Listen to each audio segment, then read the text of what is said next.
welcome to the Ritenour School District, the Ritenour Auditorium. My name is Chris Kilbreth. I'm the superintendent of the Ritenour School District, and I'm honored to be here with you this evening.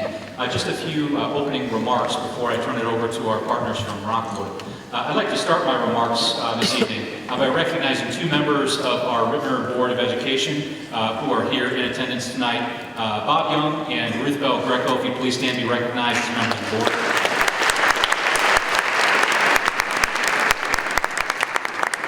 Everything that we do here in the Ritenour School District is made possible through the commitment of our board members. Their service is much appreciated.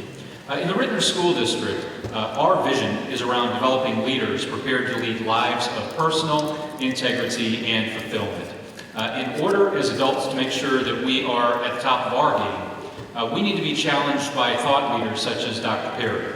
So I'm very thrilled that Dr. Perry was willing and able to come to the Ritenour School District to share his message with the greater St. Louis region. I sat in on the session this morning with students, and I'll tell you that you hear a pin drop this morning. There was genuine engagement. Dr. Perry was challenging the students to be their best selves and to make sure that the adults that serve them are giving them their best effort as well. I expect this evening will be transformational as well, and I'm very much looking to hear Dr. Perry's message. Tonight would not be possible without the partnership of the Rockwood School District.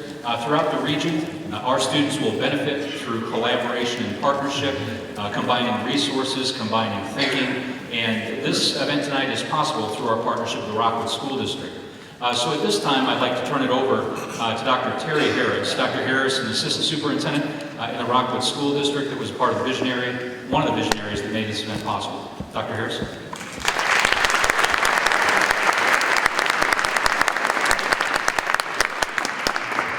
Good evening. I have a really good friend by the name of Chris McPherson, and he's a speaker. And whenever he speaks to a crowd, he always starts by saying, "You could have been anywhere in the world, but you're here with me." So I want to start by saying today is the hottest day of the year thus far. And I'm sure some people probably skipped out because of that weather. But I'm happy that you guys are here because today you're going to listen to and enjoy a speaker that is absolutely amazing. And if you had students who participated this morning, they would share the same thing. It was absolutely amazing, so I'm really thankful. Rockwood School District is happy and excited to collaborate with Ritenour School District to bring this event to our city. Someone asked, so why are you guys in Rockwood doing this? And I had this conversation with our superintendent, Dr. Eric Knos. And he said, please share that quote, that James Baldwin quote that we always talk about. And I asked, which quote? And he said the quote that says, "For these are all of our children. We will profit by or pay for whatever they become." So when individuals ask, why is the Rockwood School District collaborating with the Ritenour School District to talk about this conversation, or to have this conversation, it's because these are all of our kids. All of us.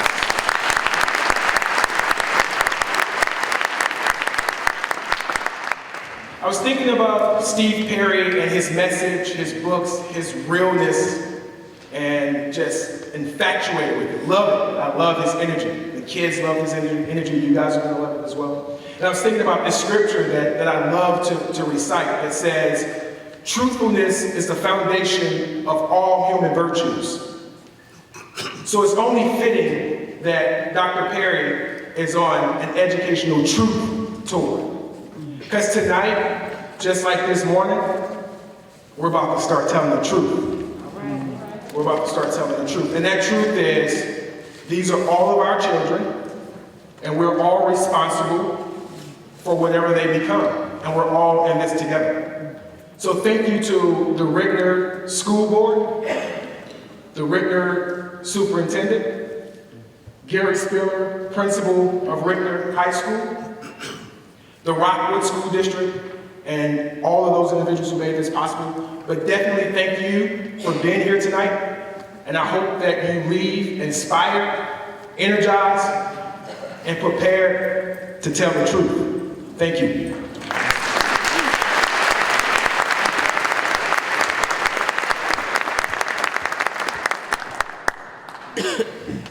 Dr. Harris. My name is Drew Schwartz. I work at Education Plus.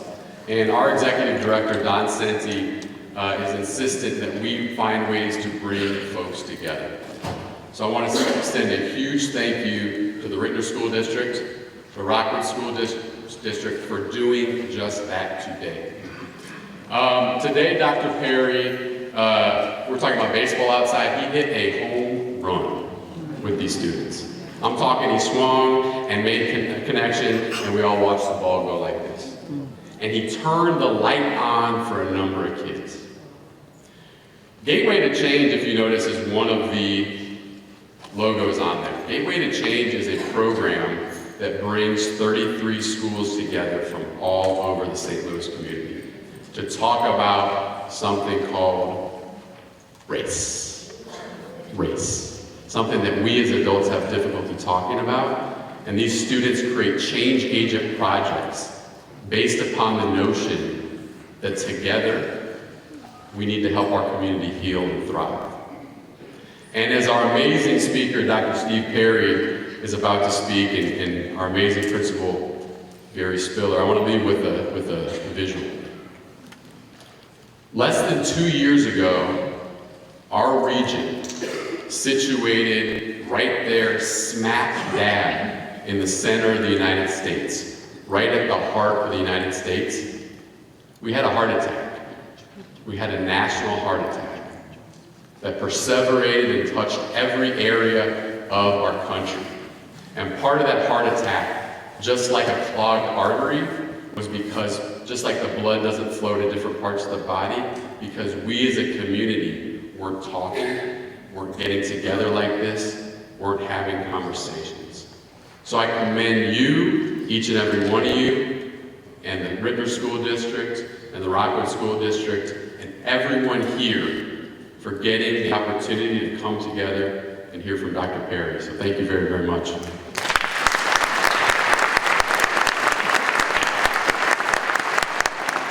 All right, I'm the last guy, like standing in front of a food buffet, so I'm the last person you're going to hear.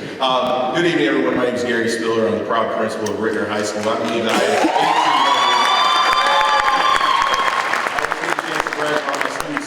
I believe I have 1,800 of some of the finest students in the state of Missouri. I believe that to my core. Tonight we're talking about education, educational truth. Today we had an opportunity to bring in students from all over our region, from as far west as Orchard Farm, as far south as Septman, throughout the St. Louis metropolitan region. School districts that were here represented were St. Louis Public, University City, Ferguson, Florissant, Rockwood, Ritenour, Francis Howell, Fort Zuma. We had students from all over our region coming together because we believe in the power of our youth. We believe in them. Tonight, I want to challenge you with the same challenge that I challenged them with this morning. Today, I call each and every student in our audience a change agent. And the focus of being a change agent goes back to the basic Gandhi principle, is that we must become the change that we wish to see in this world. So for the audience this morning, I challenge them to think tonight, be open. Don't worry about things that are going on or that may happen earlier to this today, or what your plans are after you're leaving. Be present in the moment, think, be open, embrace it. There's going to be a lot of things that Dr. Perry's going to share. I want to challenge you guys to think about where you are with that. So again, as you guys are all change agents, you guys are all interested in educational issues, you guys are all interested in our kids and doing what's best on behalf of all students, I challenge you to embrace and wrestle with some of the topics he's talking about tonight. Tonight, two things. One is this. The format for tonight is this. Dr. Perry is going to give us about a 45-minute dialogue. We're going to have a brief discussion on education and educational truth. Afterwards, we're going to have an opportunity for a Q&A. Q&A is going to be a little bit different this time around. Usually we pass a mic and walk the room. Tonight, I need everybody to get out your cell phone. So it's okay. At school, I usually can't say get out your cell phone, but we're getting out our cell phones tonight. Tonight, if you could, log on to Twitter and go to Dr. Steve Perry on Twitter, follow his Twitter handle, and you will be able to tweet questions that will have an opportunity to be answered a little bit later on tonight. And that's the format for our Q&A here this evening. But again, guys, embrace this evening. There's a lot of power, a lot of truth. Dr. Perry comes with a very strong message. One last thing I need to do before I turn it over is this. Some of us know who he is, some of us don't. So I want to introduce a quick video that gives us a little bit of background. So if we could, show our video.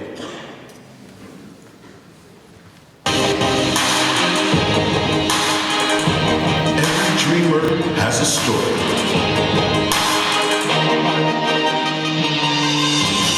Dr. Steve Perry.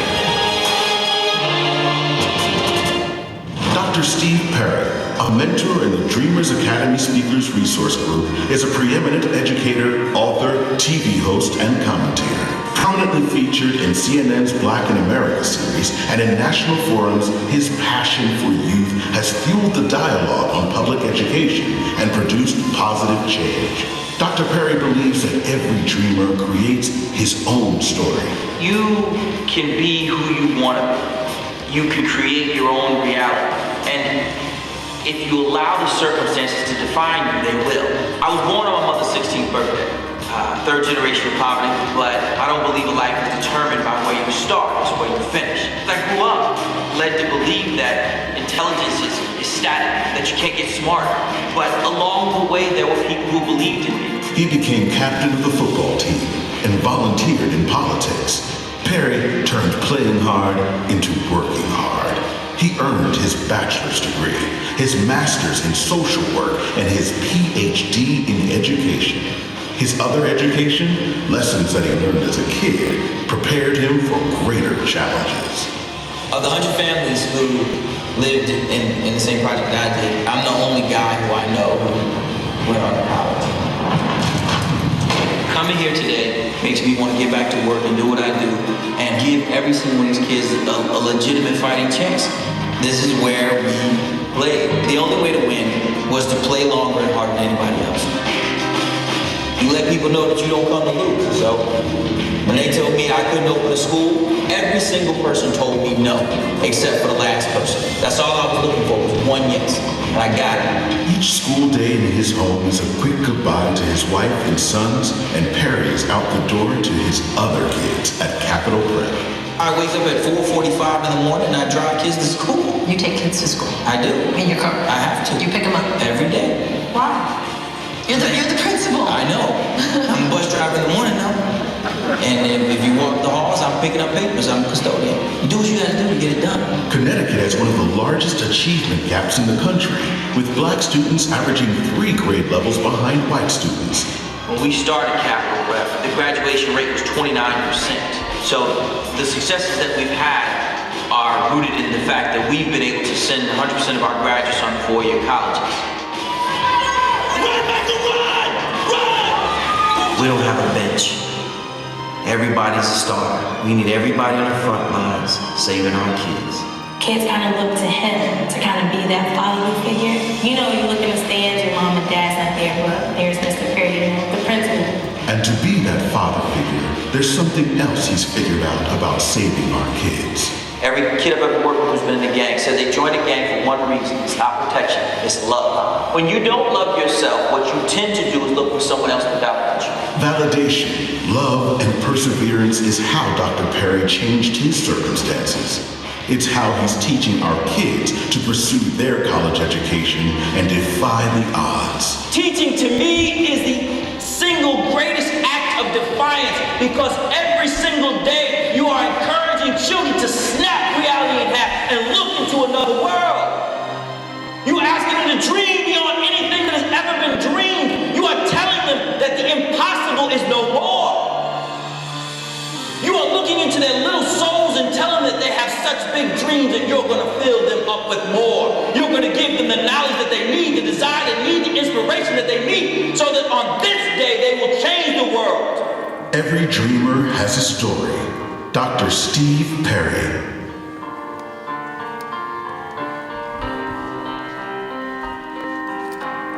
Ladies and gentlemen, if you could join me in welcoming Dr. Steve Perry.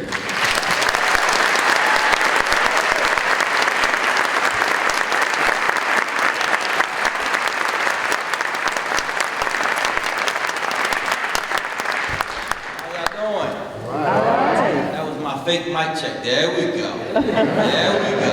There we go. Now how y'all doing? I've I'm excited to be here in St. Louis. Thank you to the Rockwood and Ritenour school systems. Can you please give them a round of applause?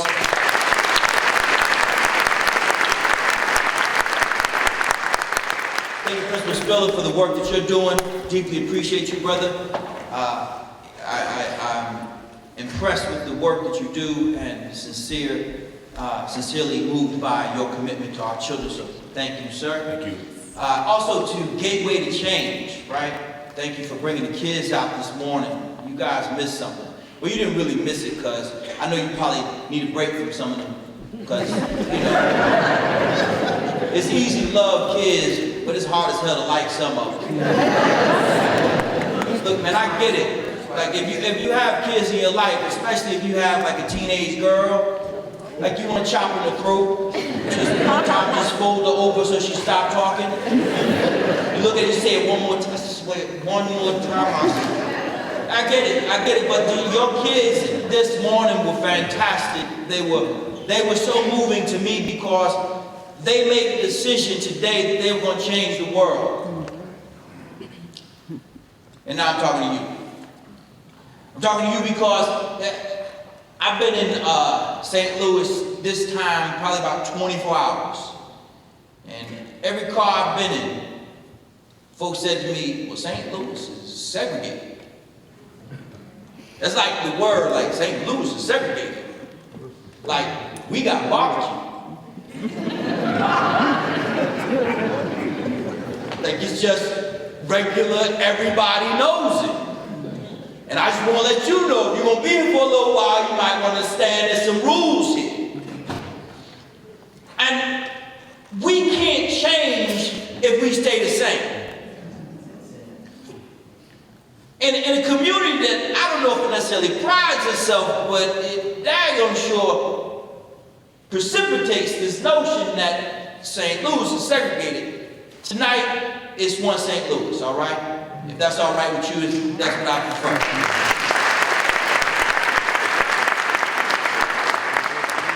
Because I don't really know my way around here, so if you told me I'm in the white section, and I'm not,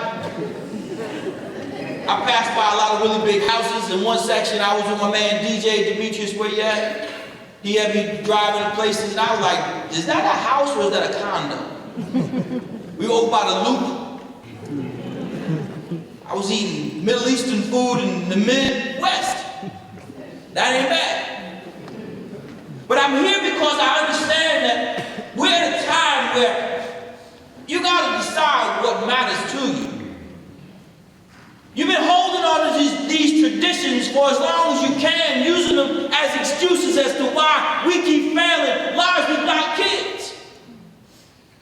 You see, we keep holding on to traditions because it's what we're used to, and we keep doing these things that we're used to because we think that's the way it's supposed to be. But I'm telling you, if you think it's the way it's supposed to be, I got news for you.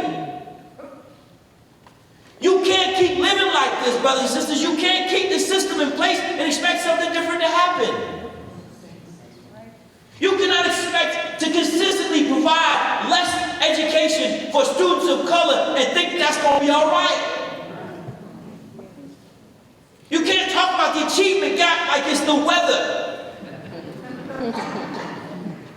It can't be something that you just accept as a fait accompli. Because at the core of this, we find ourselves having a conversation with ourselves. When I talked to your kids this morning, they were unimpressed, grown people. They didn't think that your school systems that you put in place were necessarily the best deal for them.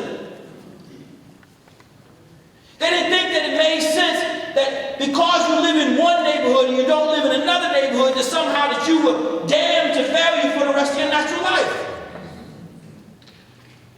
Your kids have been paying attention to you.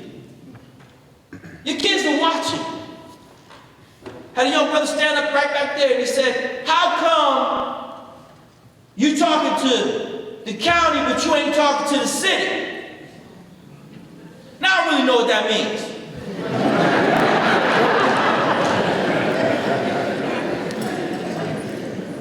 But it meant something to him. And I therefore bet it means something to you. See, we cannot change if all you want to do is what you've been doing. We can't improve the school systems if we guarantee everybody who works in them that they get to keep their job. Oh, you don't have to clap. You don't have to clap. It is not going to hurt my feelings one bit. You can't hurt my feelings. Because you know what hurts my feelings? Some of these scores. Right on. Hurts my feelings when people say, well, you don't understand. It's a test and it's teaching the test. Really? It sort of reminds me of when my wife bought a scale. And I stood on the scale and it had the wrong number.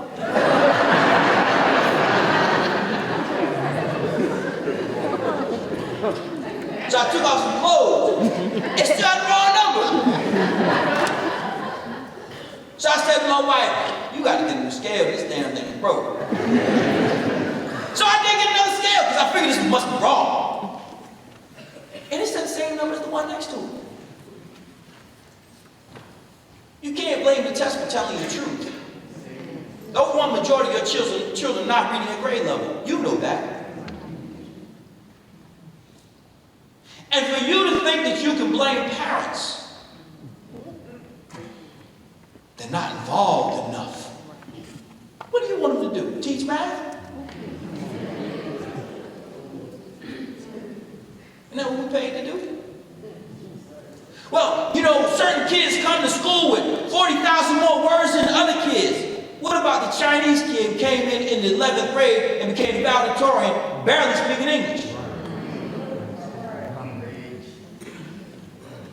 See, I hear the racial coding in what you're saying. You ain't slick. I heard you. Right. Start talking about ELL students. You ain't talking about ELL, you're talking about Latinos. And you ain't just talking about all Latinos, because if they came from Spain, you wouldn't be talking about it like that, because they might mess around and be white. You're talking about Puerto Ricans and Mexicans. You're talking about those other Latinos. Not the European ones. Talking about the ones with a little African blood in them. I hear you racism.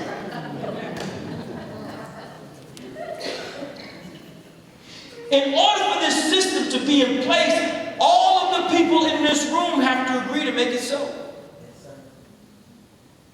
It would be so easy for me to talk about people not here. But then I'd waste your time. I met your kids this morning, and they are beautiful. They truly are. As engaged a group of students as I've ever met in my life. 45 minutes I spoke, and they asked questions for 30 minutes afterwards. I had to come off the stage and tell them, y'all got to go talk to each other for a little while. They wanted to know what they could do. 14-year-olds, 13-year-olds. They want to know how they can change their own lives. They are owning this mess. They did not create this. They did not create these circumstances in which everybody feels like they get to keep their job and nobody has to lose an election. Everybody keeps things, same thing, and then blames somebody who ain't in the room. As we all do. Because I always hear, I hear educators talk about when the parents, you know what, let me bring some of them in here, you tell her that. Tell her. Tell her what you just told me. Go ahead, I dare. I'm going to sit down right here, and you go ahead and tell her. Go ahead. Say like you said, no, say like you said to me. Hold on. I'm going to step back. I'm going to let you say to her what you said to me. Go ahead.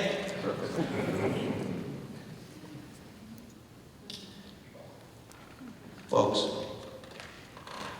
of course, our community doesn't know what it is that they're supposed to know. Because many of them went to the same school that they're sending their children to. And some of them even learned with the same exact teachers.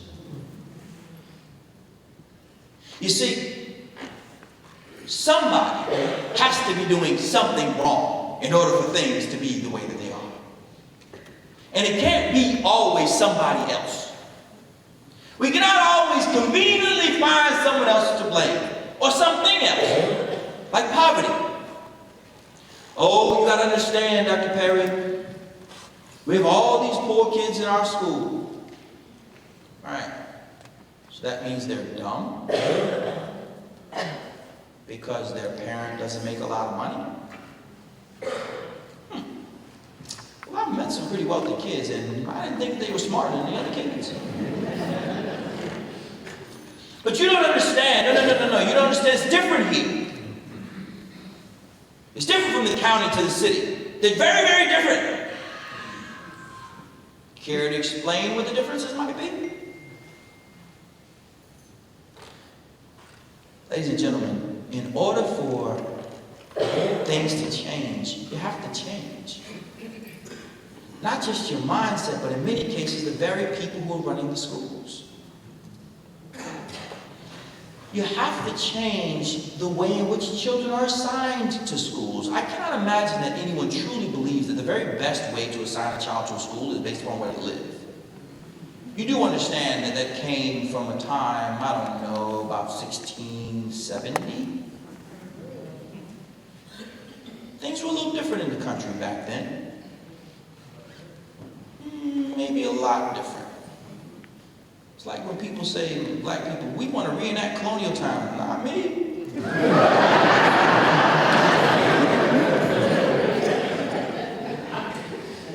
I'll do the 80s, but that's as far back as I'm going. I'll throw on some parachute pants, but that is it. See, folks, if we're one St. Louis tonight, we have to accept that one St. Louis created this. And only one St. Louis will solve it.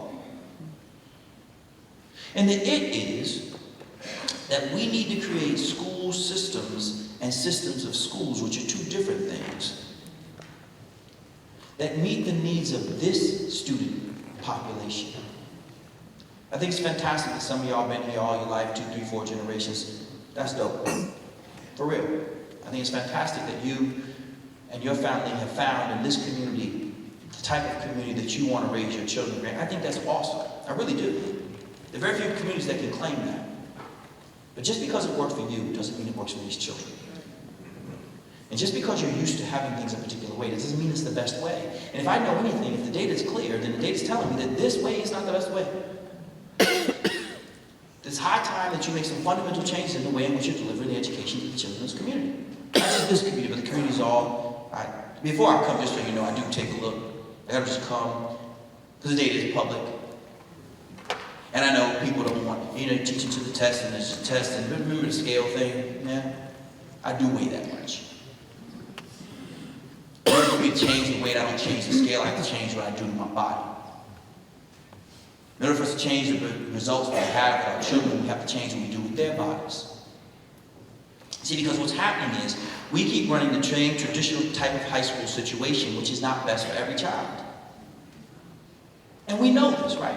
There's certain things that we know. So, if we know that going to school in the school that's closest to your house is not necessarily the best way to pick a school, and if we know that the same traditional school setting, while convenient and maybe even economically efficient, may not be the best academic. If we know these things to be true, if we know that we can name the individuals who work in the school who, quite frankly, don't need to work here anymore, I talk to your kids, they know too. And I have to be honest with you, I'm not the person to co-sign some foolishness. So when the kids start telling me, Dr. Perry, and they're running through their schedule. My first hour, this is how you know I actually talked to them, because I never heard the schedule described in the first hour, but that's what they said, right? That's how y'all talk about it, right? First hour? Am I making it up? My first hour, the teacher, oh man, she's like a second mother to me. My second hour, I do all I can to avoid it.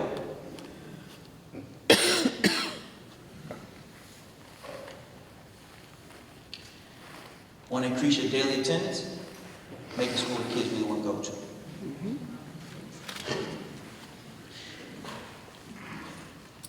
Our children are telling us the truth when we ask them at the end of the day, what did you learn today? What do they say?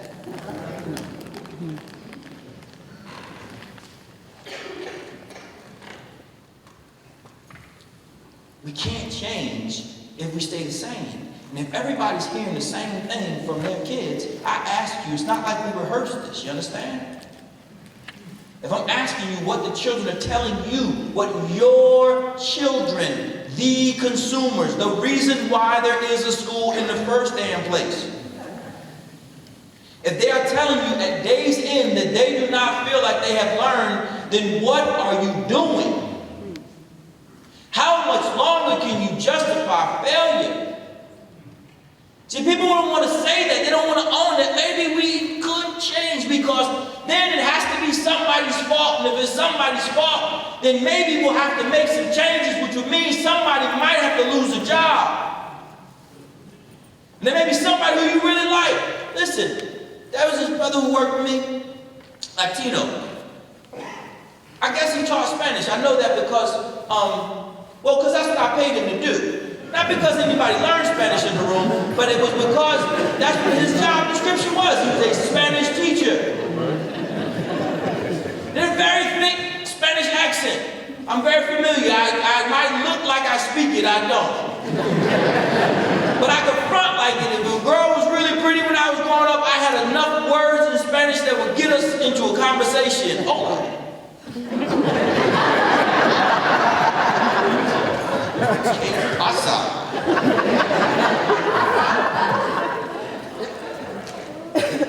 And this cat was a good dude, like he was really a good guy.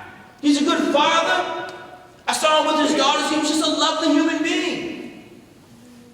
But he could not teach a dog to bark. And I know he was supposed to teach Spanish, not perform Spanish. So I would see him in the room, and he was speaking Spanish. Nobody else was, though. That's kind of a problem when you pay this cat to teach Spanish.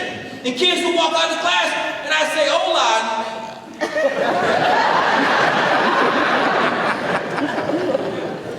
No?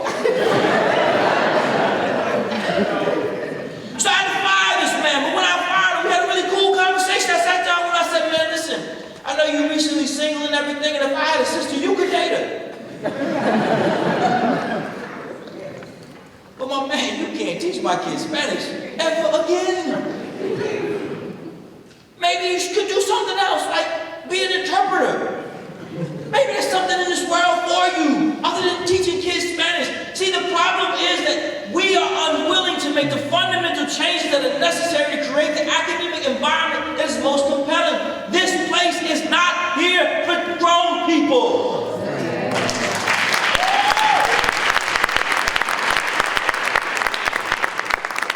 Until we get that through our heads and it plants in our hearts, until such time as you judge people by their capacity to impact the lives of children, until you do that and that alone, you have not made the fundamental changes that are necessary. And quite frankly, you are part of the problem.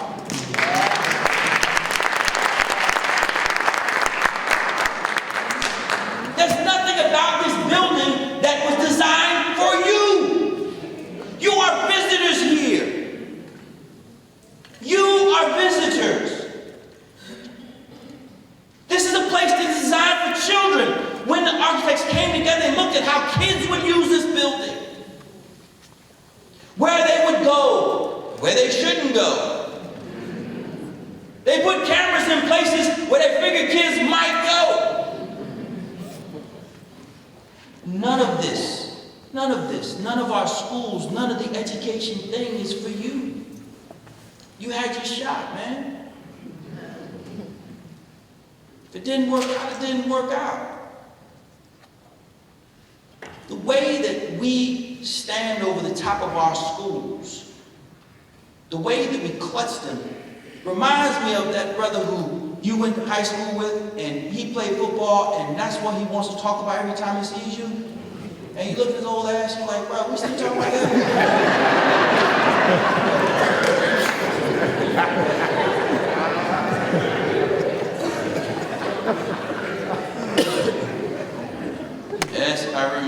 inverted tackle that you got in our sophomore year. But can we talk about your grandkids? I get nostalgia, I really do. I lived and grew up in the same town. I get it. I do. But we need to design schools for today, not for yesterday. Which means that we need to have schools that are much more nimble than they are currently. Not just among the staff, meaning picking the right staff for the right time. Somebody might have been a good teacher at a point. Not so much today. Somebody may have been a fantastic administrator for a different time. Back when you just needed the principal to slap people on the back and tell them you're doing a great job. But now that we need to use data and instruction, this person may not be the person. It doesn't mean that they have no value in life, it just means that they don't have any value in this system.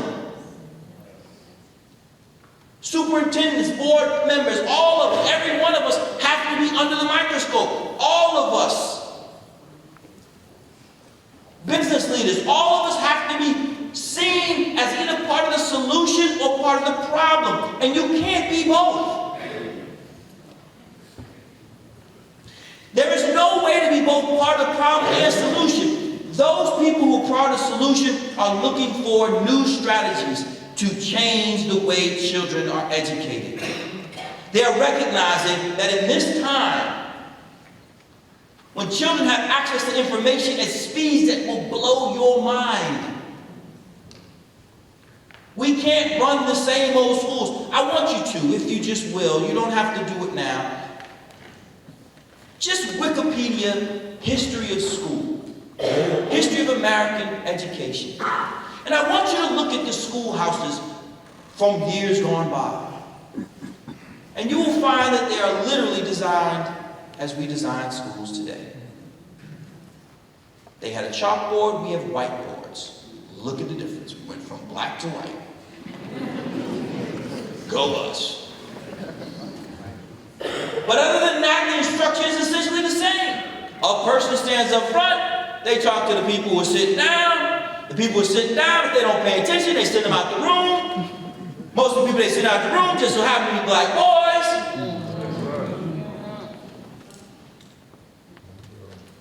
The people who are teaching in both groups are essentially the same. And then we wonder why we keep getting the same old results.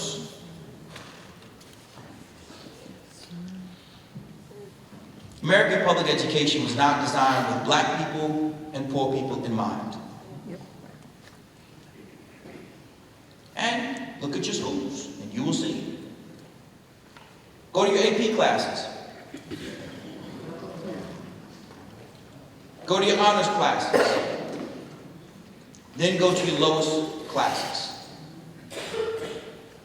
Now, if the kid can have dribble a basketball or catch something, he can go to any school, anywhere. I'm not saying anybody in this room would lie and say he lives in their house.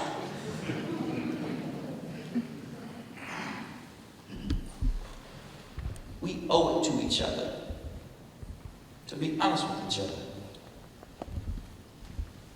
I wish I could come and tell you something that you didn't know, but I cannot. I can only tell you that we can't change if you stay the same. Which means that if tomorrow and all the days that follow, the school systems are run the same way, but for the fact you shift out a superintendent every 36 months, if the lion's share of the staff is the same, if the configuration of the schools are the same, if what they're teaching is the same, then you, like I, will stand on the scale and see the same number. Then you, like I, will say, well, if we just change the scale, then maybe we will change the number that is there. But the fact is that it's not changing the scale, it's changing what you put on the scale. What the scale is measuring, what your test scores are telling you is that, real talk, of your children, especially Black and Latino, are performing significantly behind. And there are those who will tell you that in order to make that change, what you need to do is you need to educate the parents. I'll get right on that. I'll tell them don't go to work today. We're going to educate you.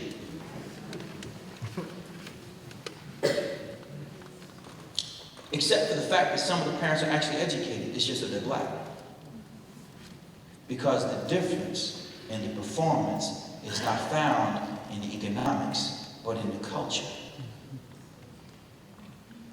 There are those who will tell you that, in fact, that if you equalize for income, that African Americans are still performing below. And in fact, middle-class African American children are said to be performing 4 grade levels behind, which would put them at the same rate as poor white children.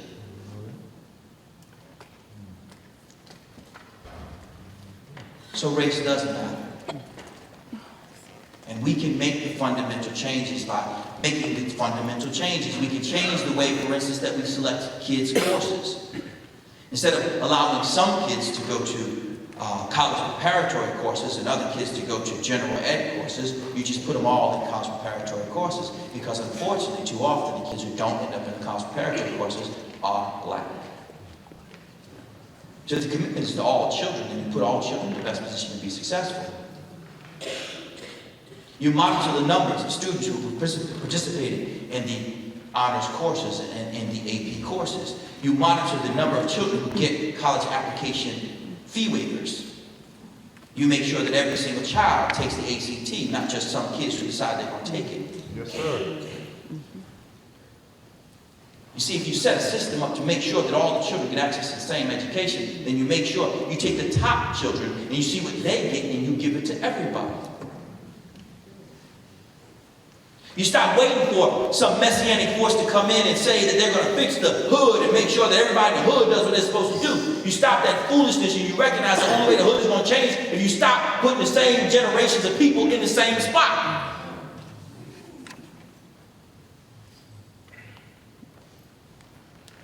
The only way this changes if you accept the fact that the kids are the kids. They're not good kids and bad kids, they're just kids. They're not smart kids and dumb kids, they're just kids. They're not Black kids, Latino kids, and white kids, they are just kids. This is just one St. Louis with one purpose in mind, which is to save all of the kids.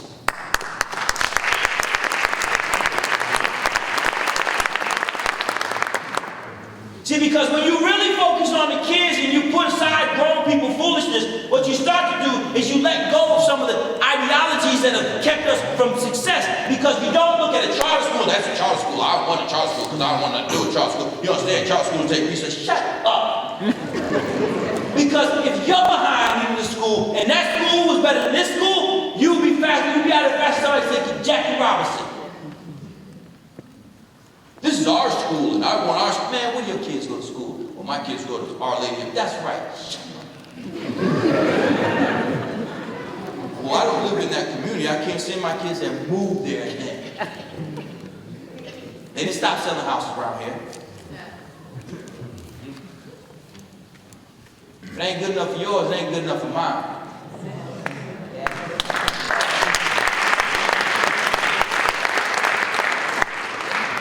When you truly commit to success, when you truly commit to the community, you look at success in any way it comes. I don't care what kind of school it is. I don't care if it's a charter school, Catholic school, homeschool, yard school, whatever kind of school it is, if it's educating children, you support that. Because public education is not about a public building, it's about the public. It's not about what's most economically feasible, it's about what's best. Because we don't have a budget crisis when it comes to locking Black and Latino people up. No. Oh, it's about resources, Dr. Barry. You don't understand that the wealthy school systems get so much more than the poor school system. Okay, let's talk about money for a second. If you really want to spend money on kids, send them to prison, because that's what we spend money on. Oh, it's not about the money. And if you have more money, what you do? Got a big gigantic auditorium. That's fantastic. It's awesome. I ain't never seen one better than this. Has it improved test scores?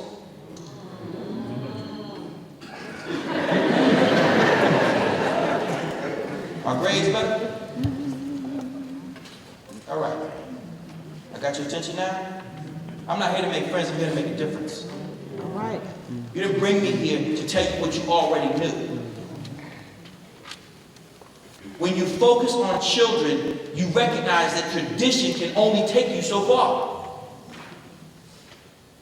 When you focus on children, you look around at every single resource that you spend, and you ask yourself the question, has it improved our delivery of an academic experience for all children? All children. You have to recognize that the rest of the world is watching y'all. I need you to hear me. I need you to hear me as your brother. The rest of the world's been watching, trying to figure out what y'all gonna do now. What's your plan? How you gonna stop this foolishness from continuing? How you gonna make it better? Your answer cannot be, well, we're gonna do what we did before. We'll hire a new superintendent.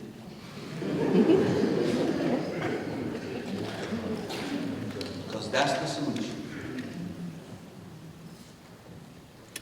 Leave everything else the same. You have to ask yourself, how much does it mean to you? How much? At what point do you look up and say, you know what? Enough is enough. Our kids deserve better. And we can't put together these silly 5, 10, 15-year plans. You know how kids go to school, right? Y'all understand that there's an age in which they're no longer in high school, so your little 5-year plan, ramped up over a certain amount of years, is just for grown people. Right. Y'all are speaking for grown people when you're talking 5s and 7s. And that's grown people. There's no urgency in that. And let's be clear. If you don't fix it, one way or another, you're going to lose your kids. One way or another, you're going to lose them. The best and brightest are going to move, they ain't coming back. They go visit your grandkids somewhere else. They want nothing to do with St. Louis. Be in that rearview mirror. That's your best and brightest. The rest you'll lose, but you have to still keep them. And those are really expensive. They're expensive because they're the ones who stay in your basement and call it an apartment.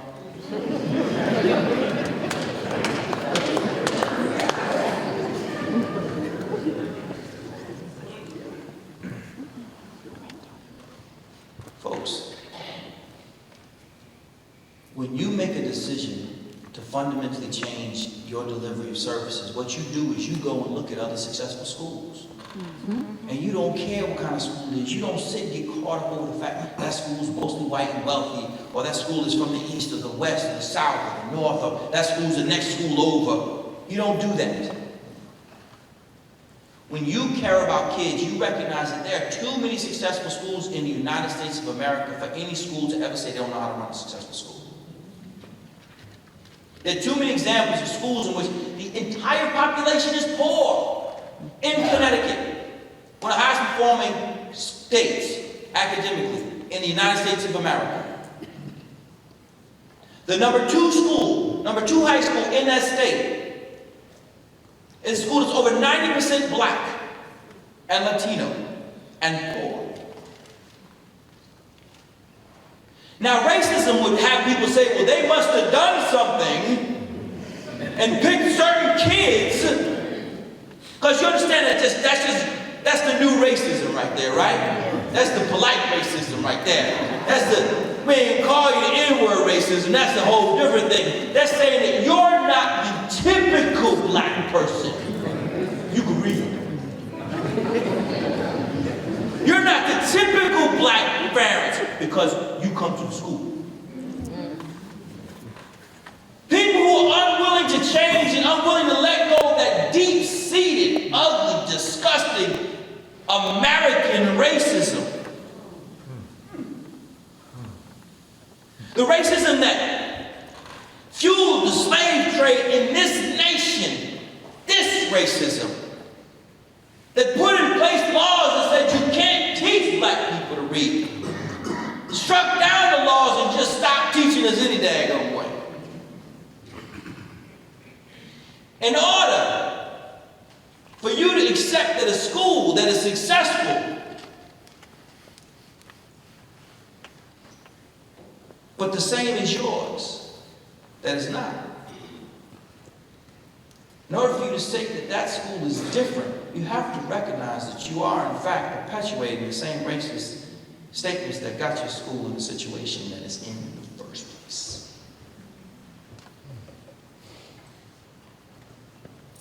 There is nothing wrong with any of the children that I met from any of the schools that were here. They're kids. They didn't know me. I don't know if they watch CNN. If they do, they do. If they don't, they don't. I don't know if they saw me on TV One or anything else. On Steve Harvey, Oprah. I don't know if they've seen me there. I don't know if you have. It doesn't really matter to me much. But when we were here, they were focused. And anybody who was here will tell you the same thing. Those children just wanted to change the world. Help them. Lead them. Prove to them tonight that you've had enough of the same old, same old. That you're prepared to make the changes that are necessary to offer them access to a quality education no matter where they live.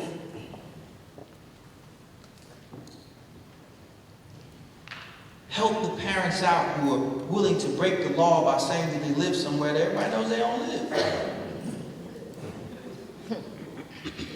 Look, I know. You ain't never seen a woman come out of the house. She ain't never gonna come out the house. And if it's me, I'm not telling. Because I wouldn't want anybody to do that to me. When we were living in the projects and I was coming up, and if my mother had to do that same thing, I'd have been mad at you. I'd have thrown something at your house and bust every window in it. I'll steal your kid's bike. I've done stuff. You would have paid for telling on me. Oh, you would have paid. For sure. Folks, you shouldn't have to break the law to get access to a quality education.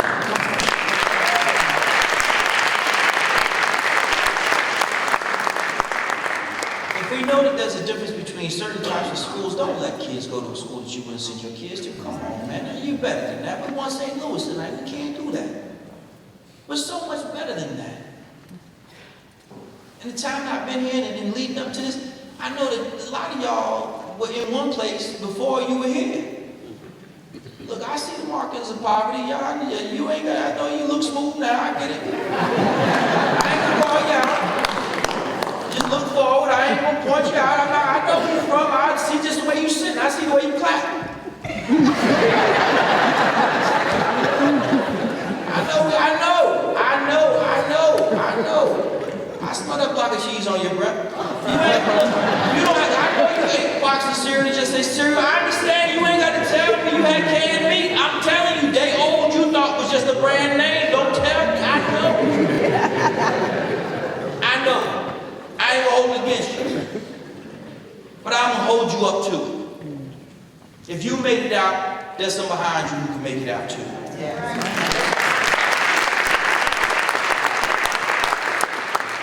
And as communities change, so too must be the way in which we deliver education. Big schools may not be the answer anymore. Maybe time to look at other options. And sometimes the option isn't the easiest option. You gotta look at something different. I know you put together your 5-year plan, but the 5-year plan ain't really working right now. So it's about time to cut bait. Let it go. Let go. Make the decision to put the children back into school as opposed to making it a place that's an employment center. Look and follow the data. Identify the individuals and strategies that are working the best within your current schools. Go throughout the region, find out what's working there, take everything you can. Rob the best ideas from everybody. Deploy individuals to go out and look, not just in your own school, but look everywhere else. Just let the pride go. Let the tradition go. So what? That's the team that beats you every year. Go in there and find out how they did it. It's all too easy. Well, they cheat. Shut up with that cheating stuff. We send 100% of our grads from the kids. Well, you must kick all the other kids out. Really?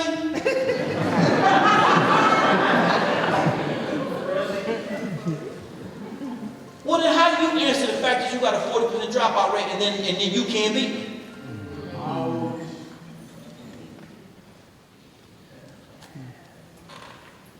We have solutions. We really do. You don't have to go far.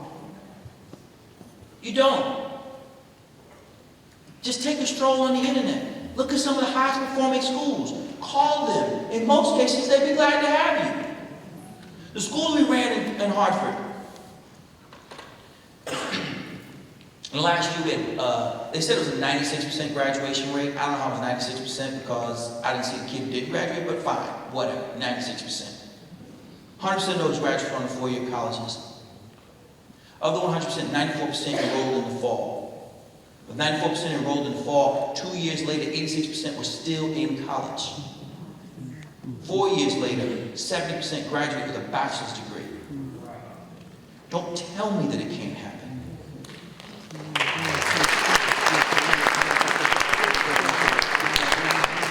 And then people say, well, it's because you had a small school. Damn it, if I had a small school that worked, then get one yourself.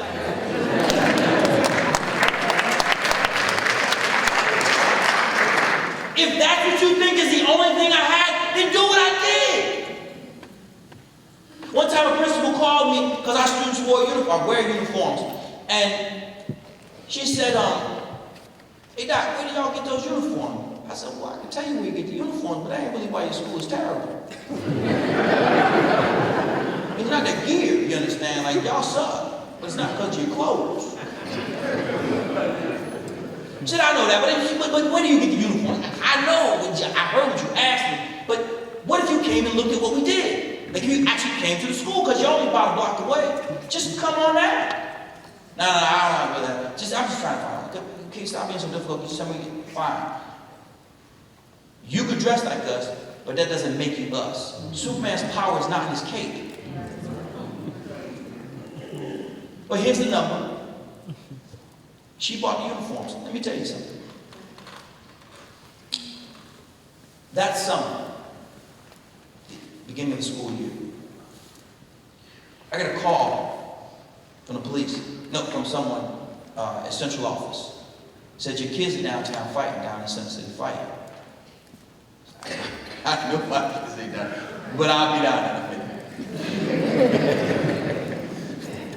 Because there's about to be another fight. Before I could get in my car, the police called. Said, Dr. Perry, you know your kids ain't down there fighting. That's the other school that dresses like you.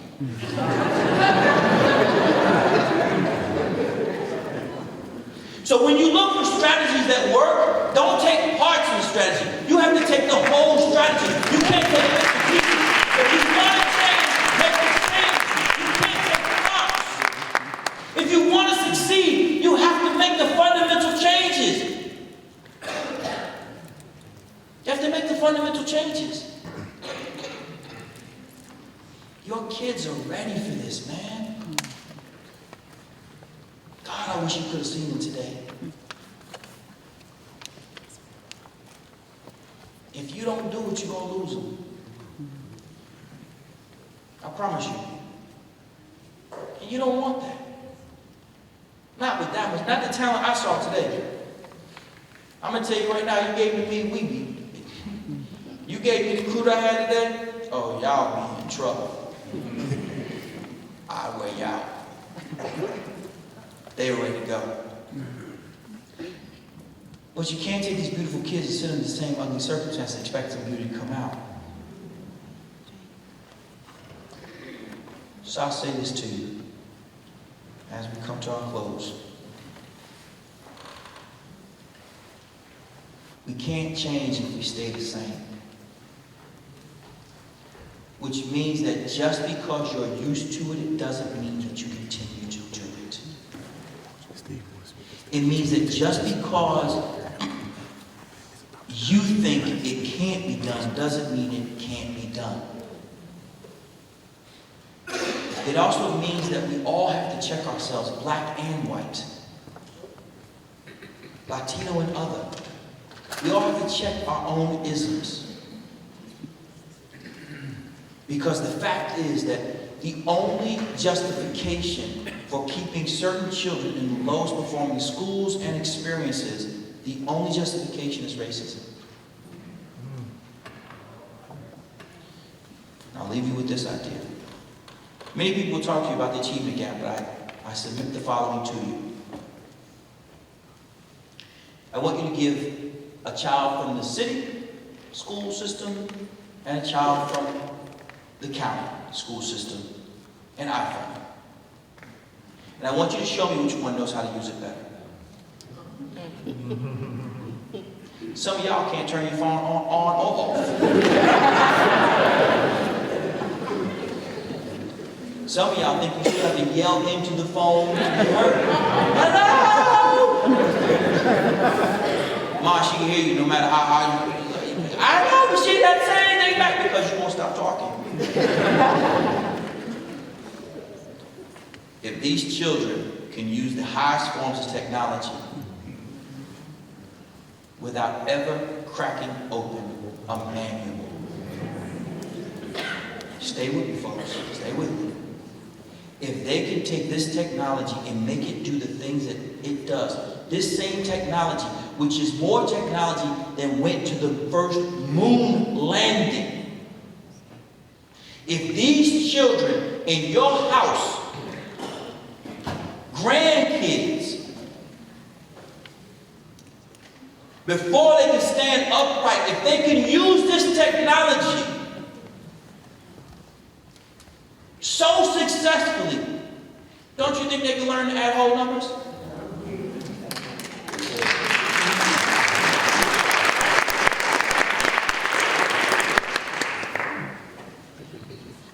No more excuses, people. No more excuses. I know you love your kids. I know you do. When I met them this morning, they were dripping with love. I need you to love them enough to change. I need you to love them enough to change the way in which this education experience occurs. And I need you to change now. We can't wait another year. We can't blame tests anymore.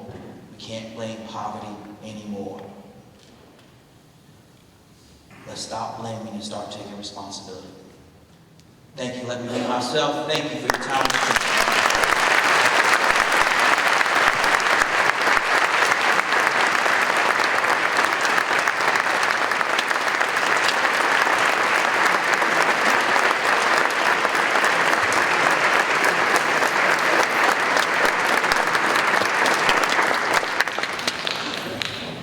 All right, so I guess answer these questions, y'all gotta go slow. I stayed back in third grade. How do we help elementary students to start being agents of change at a young age? That's a fantastic question. Our school's theme is social justice, and we work to teach the children empathy. You notice that I think little kids are the easiest to teach to be agents of change, because if you got a little kid, as soon as they get past 2, That's not right. And if they have a brother or another sibling, they know justice real fast. So use what you have in terms of the children's natural instinct, which is to be just. I'll share with you a very brief story today. Something happened at our school that it wasn't good to a child. And my sons go to my school. And I wouldn't open the school that I wouldn't send my kids to. And all my sons talked about today was what happened to this child.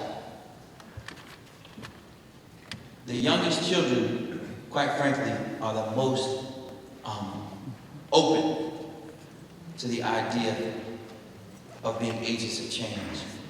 So you can simply talk to them about empathy. Another thing you can do is involve them. Take them to the shelter when you go to the shelter. When you buy them a gift for their birthday, give them two, one that they have to give to somebody else. Teach them to share, because sharing is really important. And then as you engage them often in the conversations that you're having about helping others. Let them hear you. I learned what I do now because my mother and another lady were the president and vice president of the Tenants Association and housing parks that I grew in. Well, there were only two people in the association, but I don't know which one was president, right? But I know that's what I used to watch them back in the 70s, put together the letterhead and everything, and there was like president on it and vice president. I didn't know who was which. I think my mom was president, at least that's what I'm gonna tell y'all. And so, what I learned then was that justice starts when you start to demand it. And I watched as my mother fought for credit.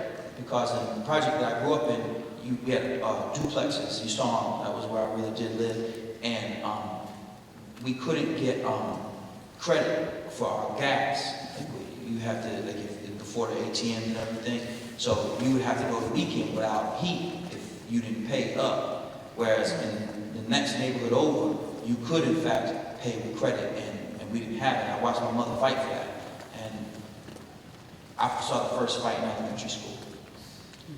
What are the best classroom management techniques for students who have had trauma in their life? Love.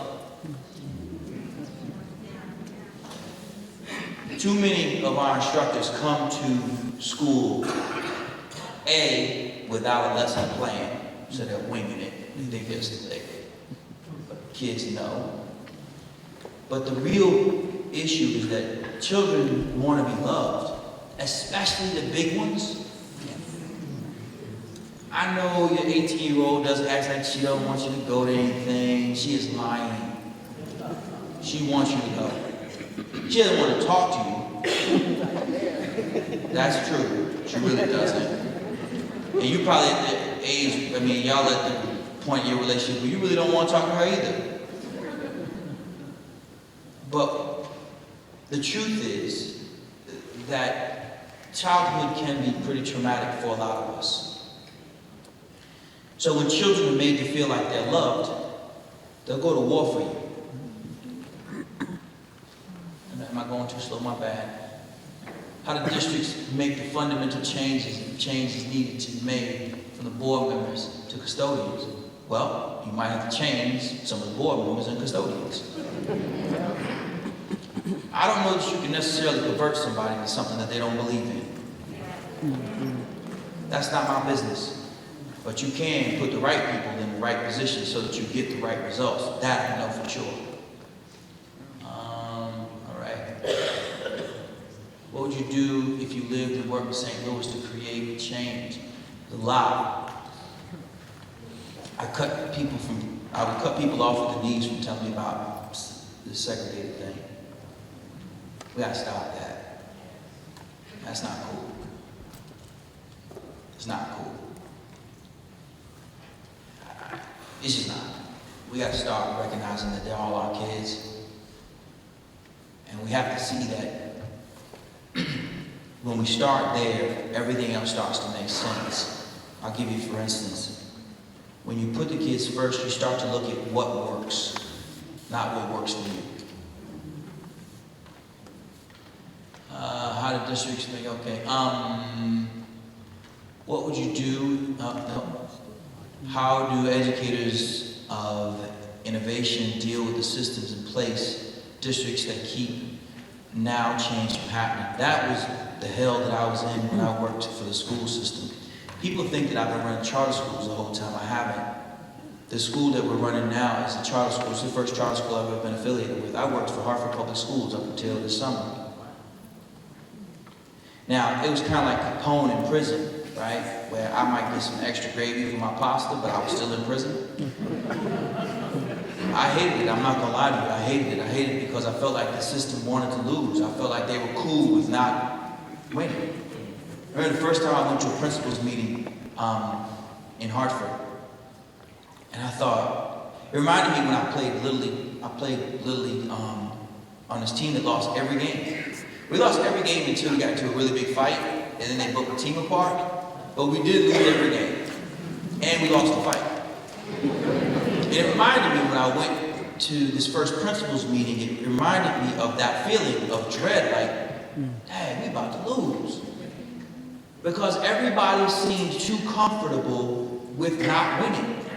There were too many excuses already, right? It's like, man, they big.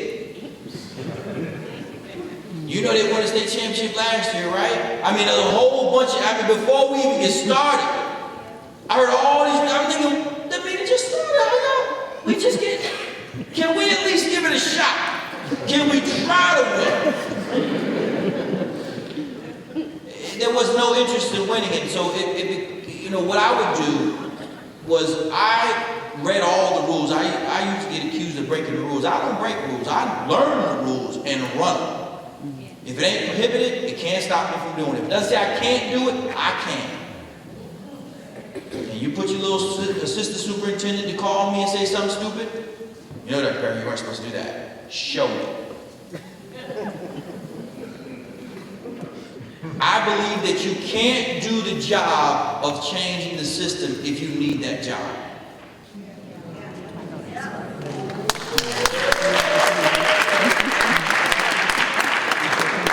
If you need it, if your talent hasn't grown large enough where you can peel out when you need to, then you can't do the job. If you're prepared to tuck away your values, you can't do the job. If you need other people to ride with you, you can't do the job. Reminds me of those dudes who I used to grow up. They will only fight if everybody came with them.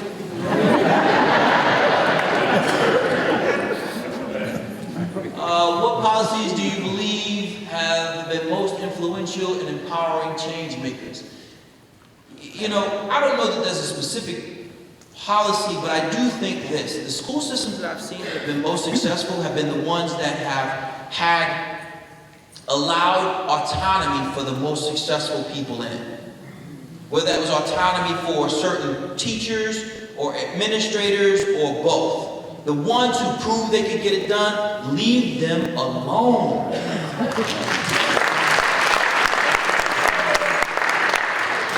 How do you bring a sense of urgency for change for students of color in a high-performing district? Yeah, that's a tough one because, see, we have a high-performing district. Y'all can say what you want about George Bush. I ain't saying I was cool with them, one or two, but let me just tell you, the No Child Left Behind was the baddest thing that I've ever seen. Not bad meaning bad, but bad meaning good. That's my little Run DMC throwback. So, because for the first time in American history, what happened was we were looking at the entire school, so you couldn't get away with having a high-performing school in which almost all the white and Asian kids did well, but the black kids did, my grandma said terrible, did terrible. And y'all would call it a good school. You just blame the black kids for being black. But No Child Left Behind said, nah, homie, you ain't getting to do that. If you have more than 40 kids who are black, they better perform where everybody else does. Otherwise, your mind's going on the list. People start getting real mad about that, saying, no, it's only 40 kids. Yeah, but it's a total of 40 kids, though. That's 100% of the kids who are there. Well, of color, so if you can't get them the way they need to be, you got to push harder. So the urgency is this. You're going to pay for these young people one way or the other. I promise you. What can we do to better inspire and encourage black males' participation in and outside of college classrooms? Well, stop sending them out of elementary school classrooms so often.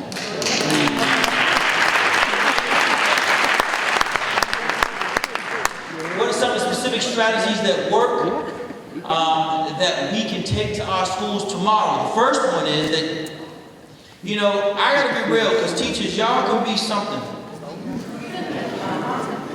People say, you beat on teachers, shut up. I'm treating teachers like grown people who get paid grown money. Don't complain to me if your job is hard, if it's too hard for you, maybe it ain't for you.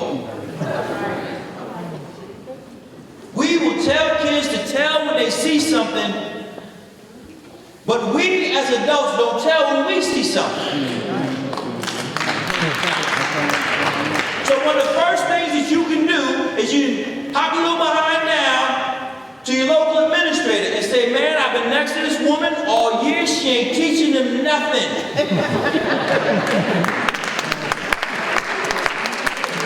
I tried to talk to her, I took her out to lunch, she ate up all the food, came back, didn't teach them nothing.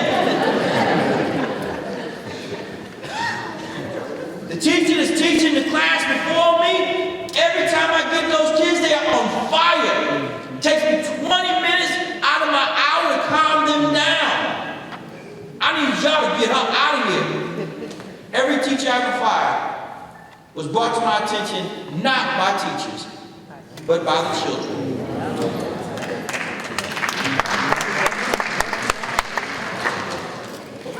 As a student, what do I do to make the classroom a better place? Do your homework. There's nothing more aggravating for a teacher than when she comes in and she got to sit there and look at y'all with the see what happened was face. Nobody wants to see that. Do some daggone homework. I don't even care if you go to raggedy school. Do the raggedy homework.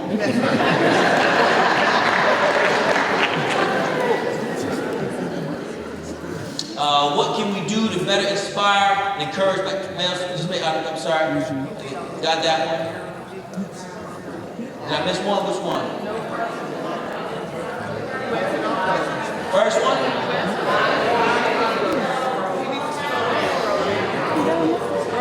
I think that's rolling. I think they're going to do it in a second. Right. Already did that.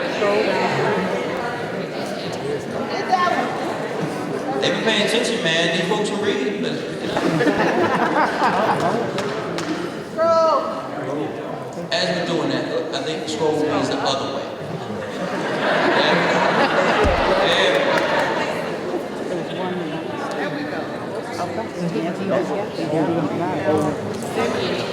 All right, is mediation? You know what? That's a great question. Is mediation a good way to help kids? Some kids do. Meditation. I'm sorry, meditation. Is meditation? Some kids, I meant to say, some kids I think it's a really good way. I've seen it work where entire classrooms do it, but I want to say this, nothing works all the time for all people. And so, if meditation is something that you're good at and you can work it into the classroom experience, then by all means do it. Some people, kinesthetic learning works for them, so you get kids up and they're standing and clapping and dancing and they're rapping the lessons. Other people, they need to sit in a more lecture style. Whatever your voice is as an instructor, be that. Be that. Not one works for everyone. You have to be true to yourself.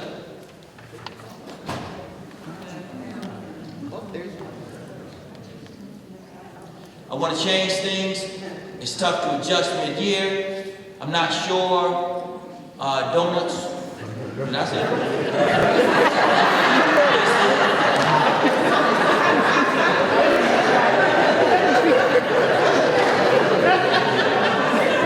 Try barbecue.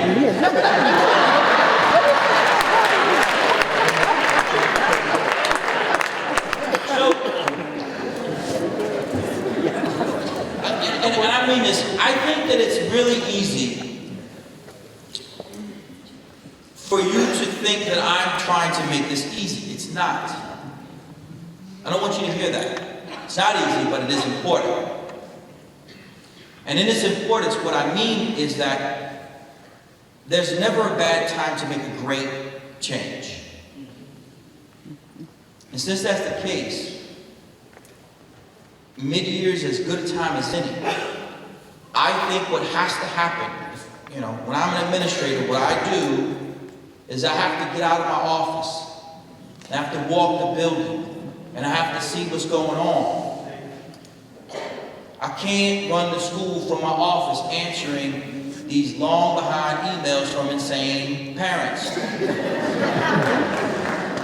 Only Unabombers and insane parents send these long, 1-paragraph, 6-page emails. They call you everything but a child of God. You can't run the school, let the tail wag the dog. Leave those fools to themselves. I'm gonna call superintendent. You should do that. You should do that. One lady one time told me, she said, I'm gonna call superintendent. I told her, you call Jesus, he ain't gonna unsuspend your child.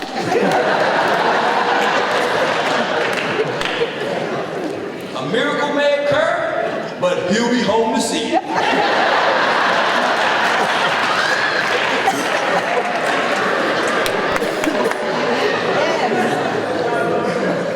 What strategies did you use at your school to see success? We designed our school based upon successful models.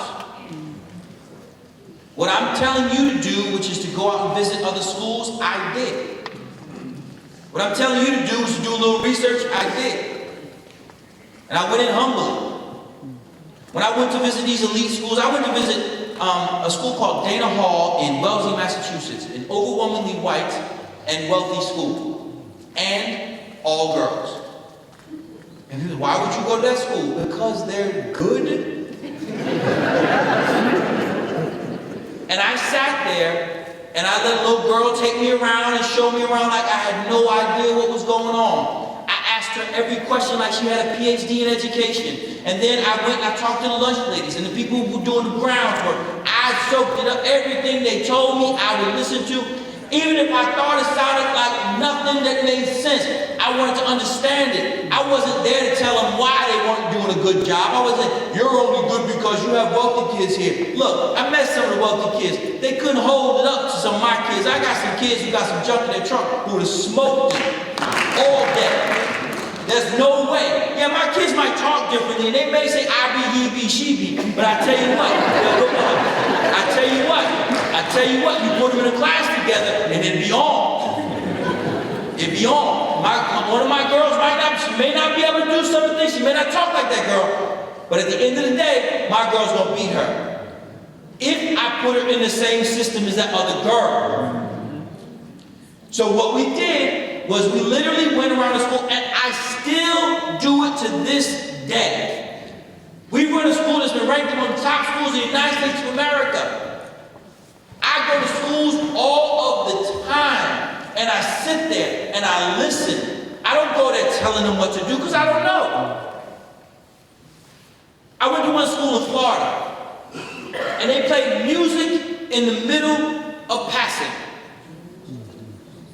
I said, that's really interesting. Why would you do that? They talked to me about it. I thought it was silly. I thought it was a dumb thing to do.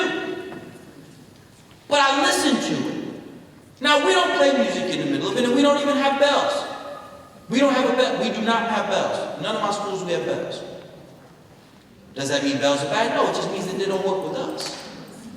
The point is that just because you see it, when you've seen it enough, you can make the decision that this doesn't fit, but this does. But what we did was we went and looked. Just last week, one of my colleagues went to one of the most successful schools in the country called Success Charter Schools in New York City. And she went there, and when she came back, I listened to every single word she had said, like it had diamonds come out of my mouth. You have to humble yourself. If you want to be good, you got to find out what the best do. There are 49 schools in the city of Hartford when I was there last year. We had visitors at our school from all over the world, from countries I didn't even know existed. Of the 49 schools in that school system, and of the 6 superintendents that I had in the 10 years that I was there, not one superintendent and not one person from another school came to visit our school. Meanwhile, the school 2 blocks up the street had only 2 children in the 8th grade who could read, write, and compute on grade level. Meanwhile, in that same year, 97% of our children tested at proficiency or above in English. And these clowns could walk 2 blocks down the street, even if it was to say, y'all suck. You're cheating. It's that provincialism. It's that ego that stops schools from getting better. And I would say to y'all come anytime you want. We got open door policy, come stay as long as you want. Other people from other cities would call, can we come spend a day with you? No. Other people, you up the block, come on down, man. We opened a school in Bridgeport, Connecticut. 95% of the children in 3rd grade in the city of Bridgeport, 95% of the children in the city of Bridgeport are performing below grade level in math. 95%. Go ask them how many schools they visited. An architect. If you could tell me one thing to remember in designing today's schools, what would it be? I don't think it's just one thing, but I would say the place where I would start is what works. Go around and visit schools where they seem to have a good ethos. They seem to have a good culture. In Bridgeport, where we have our new school, every child in the traditional schools is patted down when they come in. They go through an archery middle sector and they're patted down. So when we opened our school, we don't do that. We just have somebody out there shaking hands. So what I would do is I would build a school. What I do is we build schools that foster the type of movement that we want the children in the community to have. So for us, we have a time when all the children come together on Fridays, so we would put together a space for that. Back to the morning. We stand outside and greet the children in the morning. You've seen that in the video. Well, it's Connecticut, and it's cold and rainy, so it would help a brother out if I had an awning. And I want you to understand this point. I make a little bit light of it, but I want to make this point. That simple task of being out front and greeting the children means a lot. Means enough so that when I'm not there, parents ask, Dr. Perry, you all right? I didn't see you outside today. They don't realize that there was slush, and I was inside when I was greeting their children. The point being that you have to design the schools to meet the program that the children have, and it has to be focused on what the children need and nothing else. What alternative suggestions do you have to discipline besides suspension? You know, some kids need to go home. And that's real. And people say, well, that doesn't help. Well, you're right. But it sure does help us.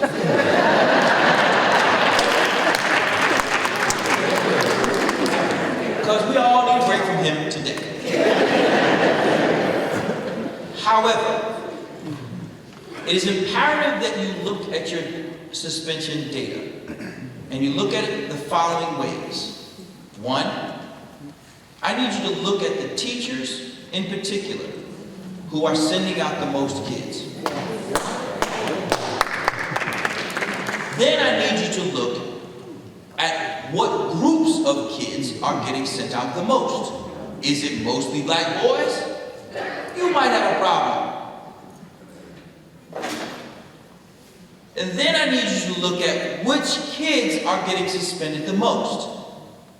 What services are being provided to those children. So I'm not going to ever suggest that you don't suspend.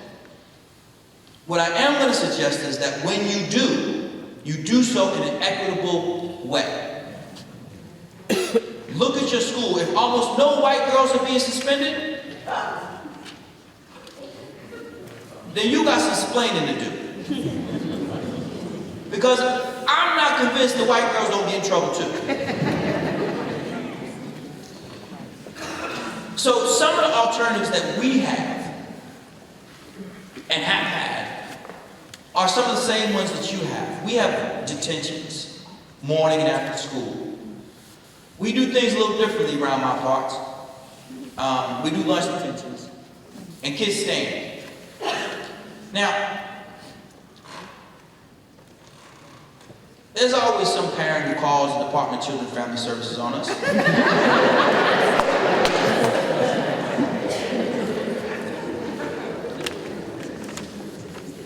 Which I'm cool with. Because every time they call, DCF is like, your kid stood for 12 minutes.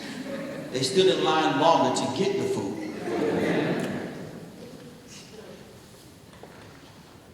We do different things, but you can't do the things that we do unless you do the other things we do.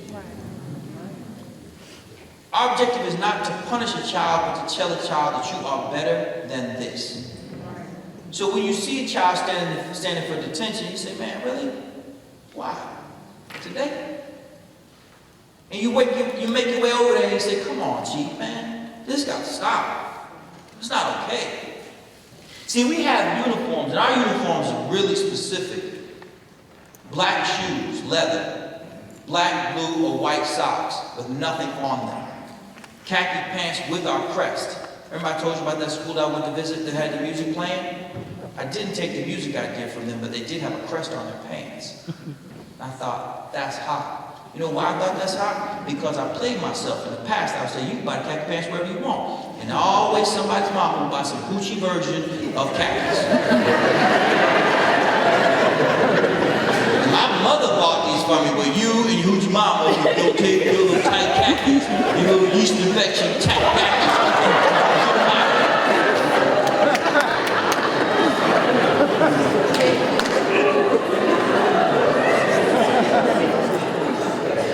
Can you tell us why you decided to open schools? It was really simple. I couldn't be convinced that poor black and Latino kids were less intelligent and capable than other people's kids. And I watched people who had done it, and I figured I could suck at least as bad as they do.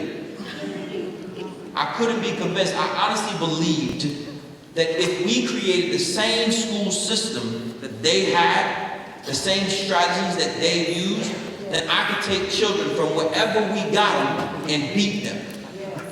And so we've done it. You can't get higher than 100%. I've tried, can't do it. So any school in the state of Connecticut, anywhere in the country that says they beat us in percentage of kids in college, they are lying. What we did and what we do is say to kids that you can be great, and it's got to start now. As we discipline kids, for instance, the way that we discipline is remind them, you're better than this. I'm disappointed in you because you're better than this, you're smarter than this, you're more capable than this.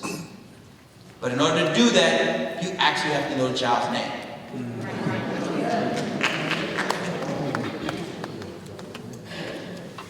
How do we start a conversation in a building that has been racially wounded? Let's say racially wounded by students and staff. That's a tough one. That's a tough one. Start with barbecue, not donuts. And also you have to, it's who you hire. Some people can have those kinds of conversations, other people can't. And every single time you bring up the issue of race with some people, they feel like you know, it's offensive just the very fact that you brought it up. They can't work with people of color. They just can't. And they may be a person of color. I want to make sure that you understand when I'm talking about racism, I'm not talking about white people doing it, but I'm talking about people. I need you to really be, if I didn't make that distinction earlier, I need you to understand that. You know, I was talking in Harlem about one of our new schools, and a parent asked me, can you tell me about the diversity of staff? I said, I can tell you about that, and it may impress you, but that's not what should impress you. It's the quality of the staff. Because I'm telling you right now, your black behind doesn't do what you need to do, you will get fired. I ain't never gonna be that black, that I'm gonna keep somebody on staff because they are black. Y'all can kick me out, I'll be Dominican. I'm cool with it.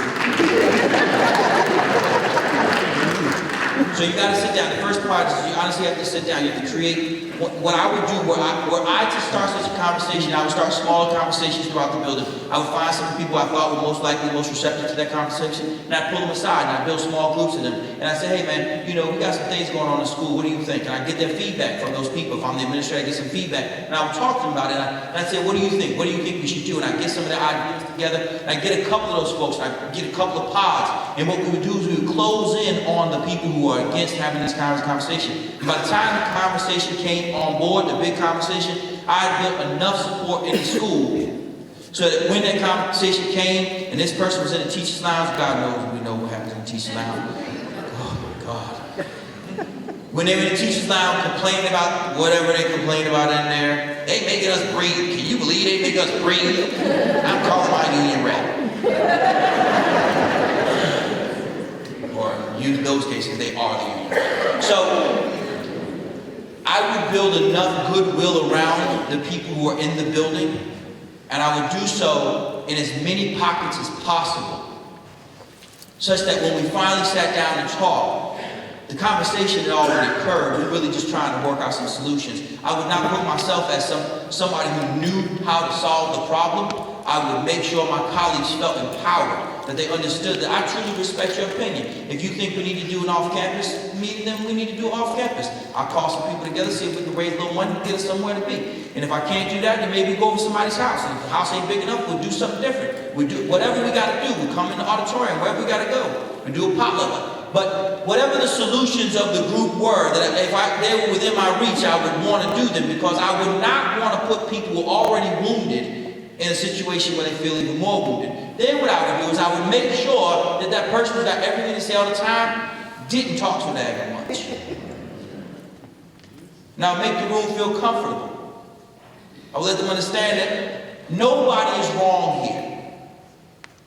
Just because one person grew up a particular way thinking certain things, we're not in a position to judge them. If they're in this room, they're on our team. And everybody in this room who's on our team has to be about the same thing. So nobody's going to be judged here. Nobody's going to be made to feel bad because they felt a certain thing or they grew up thinking something. Black or white or other. And I wouldn't make it one conversation, I would make it one of many. I wouldn't always make it a big conversation. It would be a small conversation where you just pull people aside and you just talk to them, man. Talk to me about some of these things. And I might find something in particular, like suspension data, like performance data, like assigning children to certain class data. I would want to build a rapport with my colleagues such that they knew that I was coming from an honest and sincere place, and I'm not here to hurt them. But in fact, we have to work this thing out. Nobody is going to be without racism. Nobody. And then y'all need to stop. Remember when we were in college, they, black people can't be racist. Okay. Use a lot.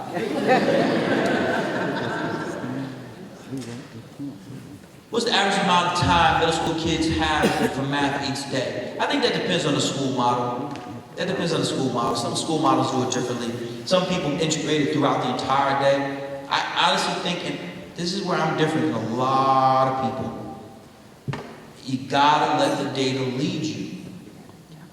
If your kids are struggling in math across the school, like if that's the area where everybody's struggling, everybody better learn to do some adding as a teacher. If you're an English teacher, you better find a way to put some addition and subtraction in there. If you're a Spanish teacher, you better start counting real fast, chief. If it's physical education, you gotta find a way to get this math in there. Quarters, halves, all of that. We need that. Stats on everything.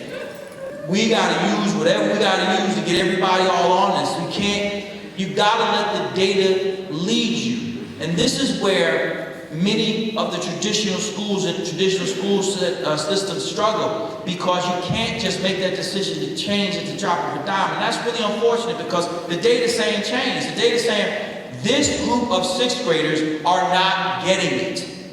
So why would we keep it 1 hour, 1 hour, 1 hour, 1 hour, 1 hour at home when that's not working?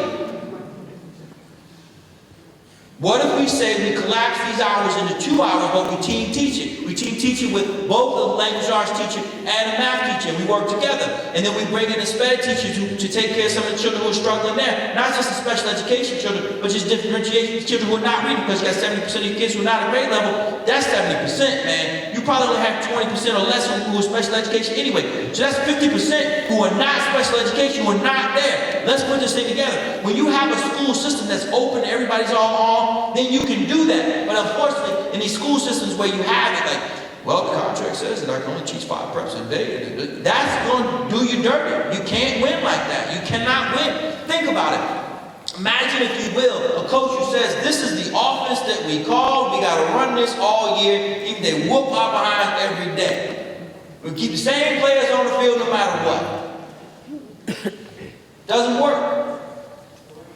What has to happen, my belief, is that you have to look at the data, and if the data is saying we need more of this thing, then you have to put that there, now.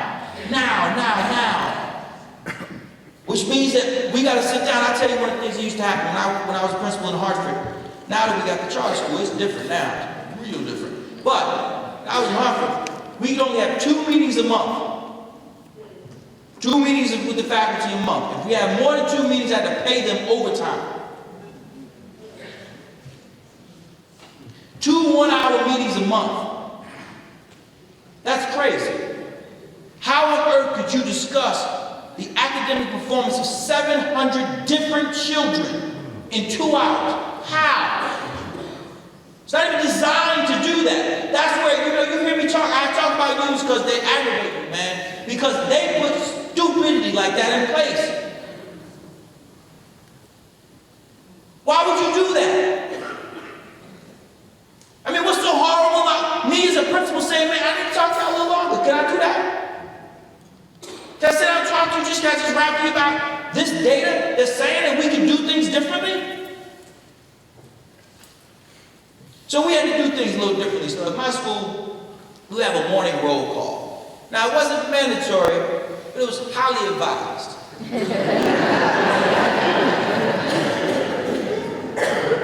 I was going to be there. And if you enjoyed working there, you should show up.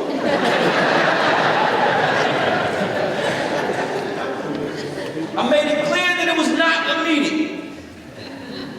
Nor was it mandatory. You do not have to show up if you don't like working here. But for those of us who plan to be here next year, we're going to be here. The point that I'm making is that in order for a school to really be able to get the kind of growth that you need, you got to be willing to pivot. I don't know what it's like, man. I'll be honest with you. My heart goes out to principals and teachers who work in buildings with a bunch of people who just talk about the way it used to be, the way it should be. Shut up. I couldn't do it. I would go stir crazy, man. I can't be around people like that. I honestly lose my temper. I really do. If you want to get into my stuff, keep talking about what we used to do and why we can't do. Man, oh man, I cuss a lot, I ain't gonna lie. And I really would. You would hear words used and wow, that's a lot of words. I'm a Christian under construction. You gotta give me a break. How important do you think experience and/or expertise is for students? Exposure is for students. It depends on the exposure, and it depends on the student. Some people think that you have to have students who do internships, but when I go visit the elite prep schools, they ain't doing internships. They're in school. They are learning to read. They're learning to do math. I went to visit this school called Andover. It's a very well-known school that sends about 40% of its senior class to Ivy League schools. Dumb numbers like that, right? None of those kids had internships. None of them. But they had school on Friday night and school on Saturday. See, what I learned when I visited some of these elite prep schools, honestly, is they just have more school than our kids. You know, we talk about parents and parental involvement. Do we call a parent not involved if they send their child to a boarding school? I think not. But let one of our parents not come to a little PTO, and y'all can talk about it. Now, mind you, it drove me crazy when I would go to games and some suburban high school would come, and they'd be deep. I mean, fill up our whole little gym. And I'm sitting there, the only one, hollering at the refs, daring somebody to say something. It hurt my feelings. Senior night would always mess me up. I never could understand why somebody, what could you be doing tonight that you just can't come and get these roses from your child before the game? Like, what could you possibly, what? I mean, if nobody's dying, can you just, I mean, tonight, just one night, don't be a jerk. But on the same token, though, we have to educate the kids no matter what their circumstances. And for me, exposure depends on what the circumstances are. I look at what those other schools do, and they honestly just spend more time on task than our kids. I mean, they just do. If you go to some of these elite schools, they really do. Some of them, because they have a 2-sport requirement. And so you think, well, that's just 2 sports. No, you're missing it. No, that's not what they do. They have a 2-sport requirement, which means they take gym out of the school day. That means straight instruction all day. But wait, there's more. Then they attach a mandatory study before the 2 sports, which encompasses 2/3 of the school year.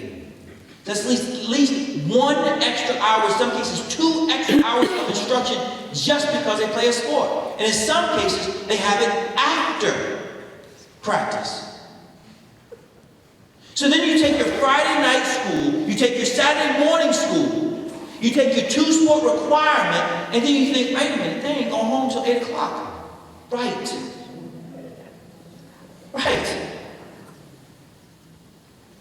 That's how they beat you. They just stayed longer. That's it. They didn't send any smarter kids to school. They just left them there longer with instructors who, if they don't act right, y'all gotta go. Instructors are on 1-year contracts.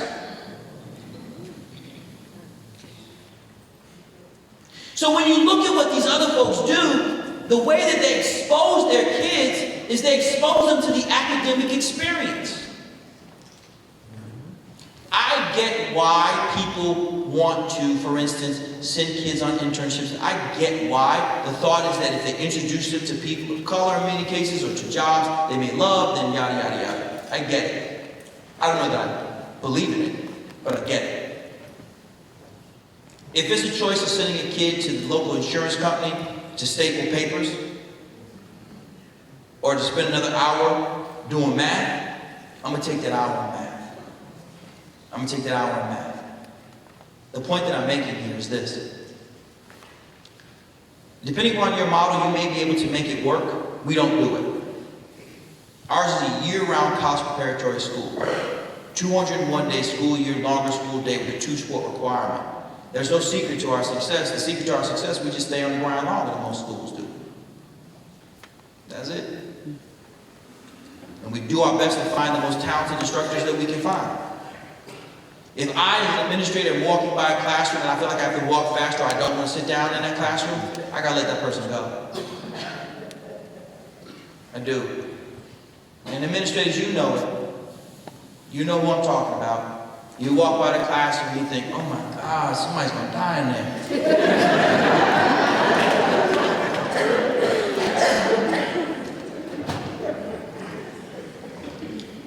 Right, folks, I think that unless there's another, I want to say thank you so much. I really do. I want to thank you for